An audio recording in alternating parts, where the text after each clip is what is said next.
Right. So we talk about the transcritical bifurcation. Um, uh, Another type of bifurcation apart from the fold bifurcation. So what is key in this now is you observe now that the equation can now be written as x times a function g of x mu. So what it means in this case, okay, this is now the f of x mu is now written in terms of a product of x and another function. So what it means is x is equal to 0 is always an equilibrium point. That's a transcritical bifurcation. So that's what is key. So we illustrate this by the use of an example. So in this case, our f of x mu equals x into x minus 1 plus mu is equal to 0. In this case, we'll find the equilibrium points. So we have x is equal to 0 as the first equilibrium point, and x is equals to 1 minus mu.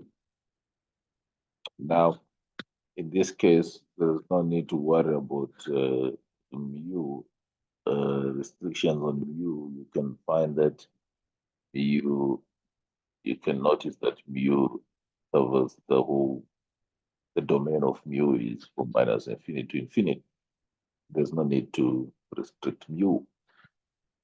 And as usual, we want to test for what? For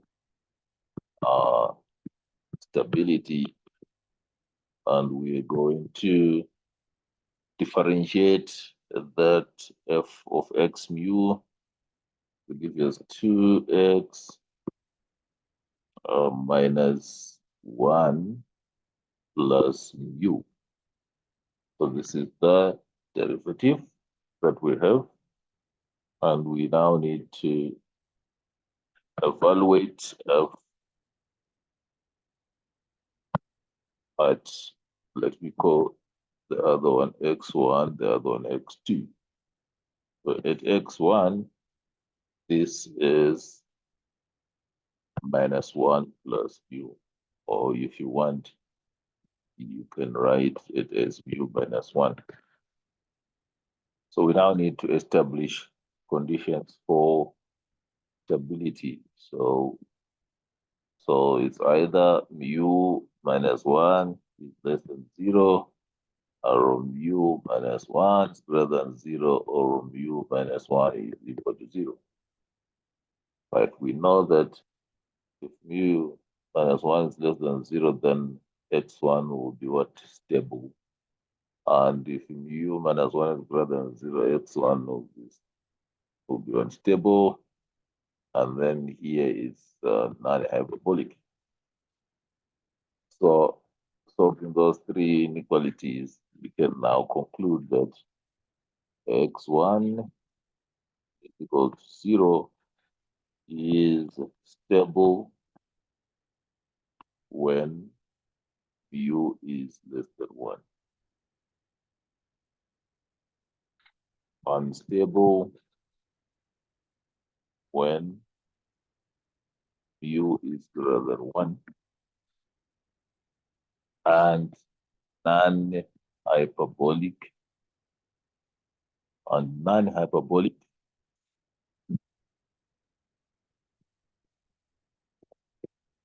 non-hyperbolic when mu is equal to 1. And you can observe that when it's non-hyperbolic, x1 is actually equal to x2. All right. So this is the result for mu for the stability of x1. So let's We also check the stability of x2 by evaluating this at the derivative at mu at x2. So this will give us 2 into 1 minus mu, and then minus 1 plus mu. All right, so this will give us 2 minus 2 mu minus 1 plus mu, which ultimately gives us 1 minus mu. Yes, 1 minus mu. So again, we need to check for conditions for stability. 1 minus mu less than 0, then we know that x1 is stable.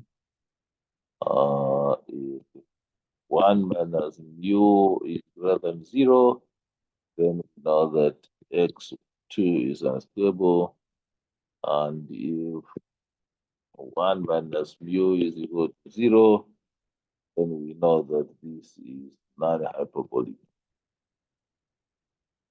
Okay, so we can then conclude after solving those inequalities that x1, which is equal to 1 minus mu, is stable when mu is greater than 1,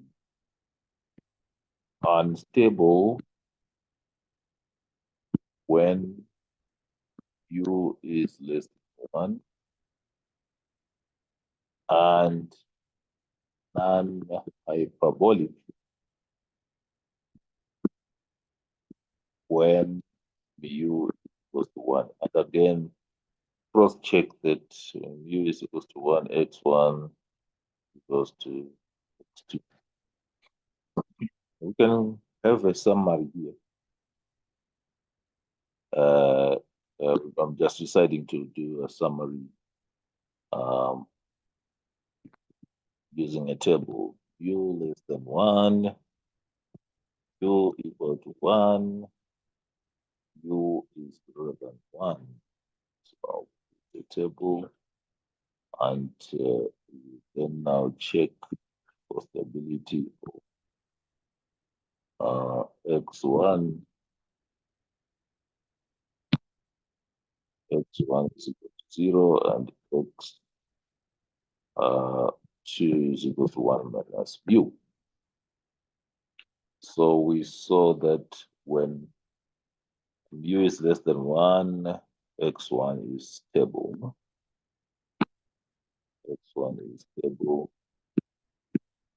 So here it's non-hyperbolic,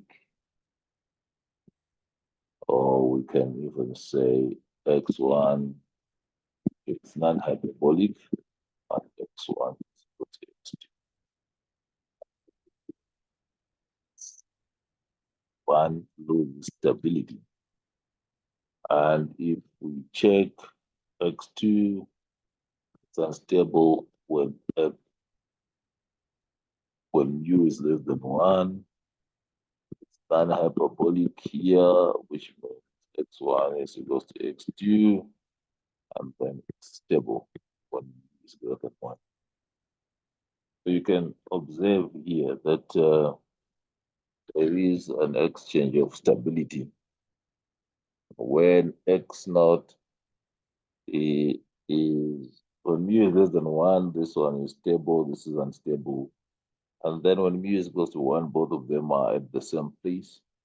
But when mu is greater than 1, this one changes from stable to unstable, this one changes from unstable to stable. So there's exchange of stability at mu is equal to 1.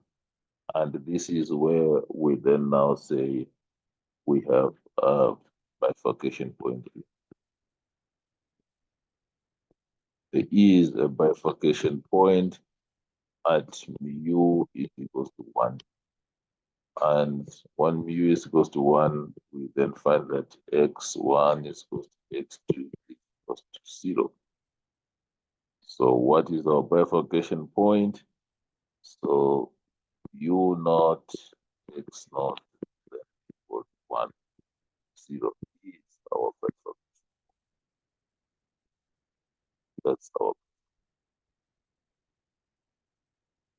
All right, so we then now want to draw the graphs of x1 is equal to 0 when u is minus infinity, and x2 is equal to 1 minus mu when u is in the same domain. U is in the same domain. So this should be easy. Let's see. Let's go to our axis and draw the bifurcation diagram. Right. So our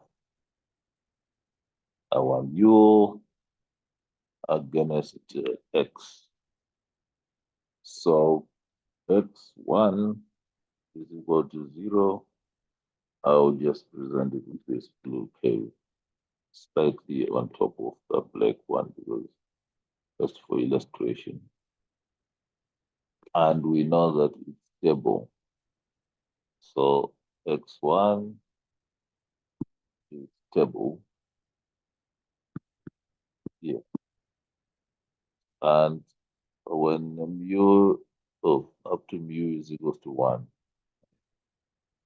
this is where we have mu is equal to 1. And when mu is minus 1, is greater than 1, becomes unstable. So we get stability by dashed lines. Now we need to plot also x2 is equal to 1 minus mu. So when mu is equal to when mu is equals to 0, then x2 is equals to what?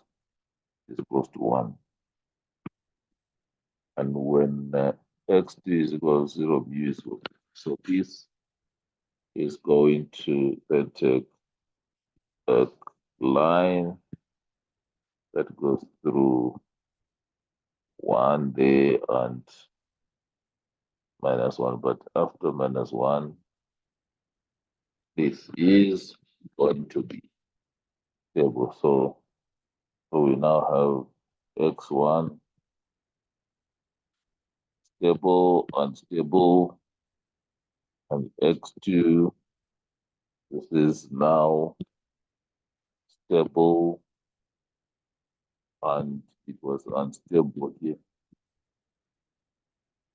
So we now have a point where both of them meet. And remember, this is what we then call the bifurcation point.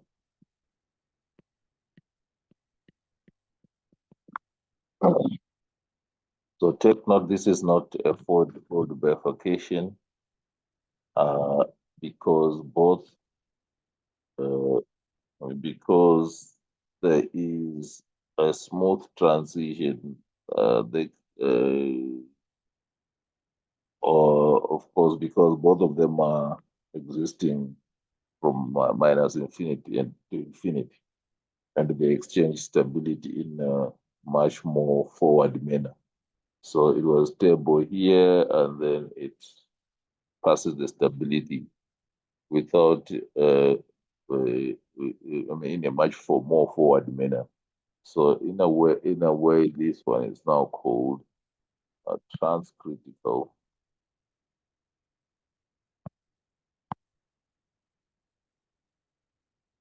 or you can call it a forward bifurcation.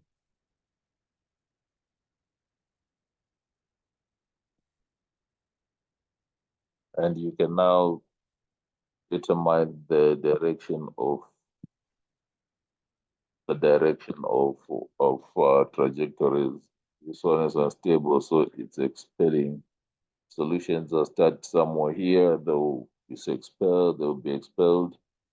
If you start your solutions here, they will definitely be attracted to x1. And of course, if you start from here, they will be attracted there. And if you also do it on the other side, You then now observe that solutions here will be expelled, while the solutions here and here are attracted to the stable equilibrium point. So this is how you can draw the bifurcation diagram of a forward bifurcation. Maybe I should leave you with this exercise where now you can try as an exercise to draw the bifurcation diagram for the x dt is equal to x into x plus 1 uh, x plus 1 uh, minus u, or you can also do the other variation. You want to x into x plus 1 minus plus u. Or you can try also the other variation, the x dt is equal to x into 1 minus x minus mu. Maybe there's another variation. Let me check. X into 1 minus x plus u. Try and draw the bifurcation diagrams for this and check whether you are going to get a transcritical bifurcation for all of these.